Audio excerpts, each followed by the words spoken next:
Hasil pemeriksaan Otoritas Jasa Keuangan, OJK, menyebutkan gagal bayar pada fintech peer-to-peer lending PT Dana Syariah Indonesia, DSI, terjadi karena adanya skema Ponzi. Dikutip dari laman Direktorat Jenderal Kekayaan Negara, DJKN, Kementerian Keuangan, skema Ponzi adalah modus investasi palsu yang membayarkan keuntungan kepada investor bukan berasal dari keuntungan yang diperoleh dari kegiatan operasi perusahaan, namun berasal dari investor selanjutnya yang dilakukan dengan cara merekrut anggota baru. Tak hanya menjalankan satu skema, gagal bayar DSI juga dilakukan dengan melibatkan berbagai pihak afiliasi sebagai pancingan untuk lender masuk dalam suatu pembiayaan.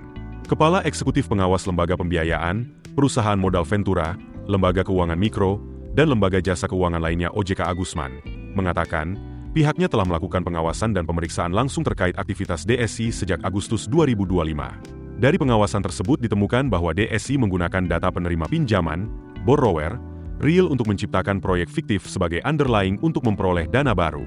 Kemudian DSI mempublikasikan informasi tidak benar di website untuk menggalang dana lender. Menurut Agusman, DSI juga menggunakan pihak terafiliasi sebagai lender untuk memancing orang lain menjadi lender. Selain itu, DSI juga menggunakan rekening perusahaan vehicle untuk menerima aliran dana untuk escrow yang penampungan.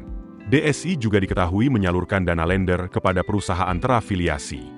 DSI juga diketahui menggunakan dana lender yang belum dialokasikan untuk membayar yang lain, atau istilahnya Ponzi. Bisnis skema Ponzi akan kolaps ketika tidak ada lagi anggota baru yang bisa direkrut karena aliran dana akan terhenti, sehingga mengakibatkan ketidakmampuan perusahaan dalam membayar keuntungan kepada investor. Agusman menyebut, DSI juga diketahui menggunakan dana lender untuk melunasi pendanaan borrower macet dan melakukan pelaporan yang tidak benar. DSI juga diketahui mengendapkan dana rekening escrow dan melakukan kesalahan pencatatan laporan.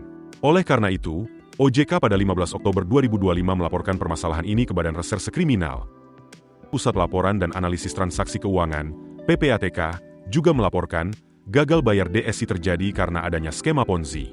Deputi Bidang Pemberantasan Pusat Laporan dan Analisis Transaksi Keuangan, Danang Tri Hartono, mengungkapkan, berdasarkan data transaksi keuangan PT DSI selama periode 2021 sampai 2025 telah menghimpun dana masyarakat sejumlah Rp7,478 triliun.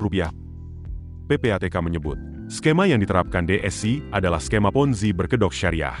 PPATK telah menghentikan transaksi keuangan PT DSI dan beberapa pihak terafiliasi sejak 18 Desember 2025. Adapun, penghentian transaksi dilakukan terhadap 33 rekening, dengan saldo sekitar Rp4 miliar. Secara rinci, dari total dana yang dihimpun dari masyarakat senilai Rp7,478 triliun tersebut, total yang telah dikembalikan kepada masyarakat berupa imbal hasil itu sebesar Rp6,2 triliun. Sehingga terdapat selisih dana yang belum dikembalikan kepada masyarakat sekitar Rp1,2 triliun. Dari dana selisih tersebut, PPATK melaporkan bahwa sebesar kurang lebih Rp167 miliar digunakan untuk biaya operasional yang meliputi biaya listrik, internet, sewa tempat usaha, gaji, hingga iklan. Sementara itu, senilai Rp796 miliar disalurkan ke perusahaan-perusahaan terafiliasi. Sementara itu, sebesar Rp218 miliar dilakukan pemindahan dana ke perorangan atau entitas terafiliasi lainnya. Secara total pihak yang terafiliasi tersebut mencapai hampir 100 perusahaan dengan berbagai macam nama.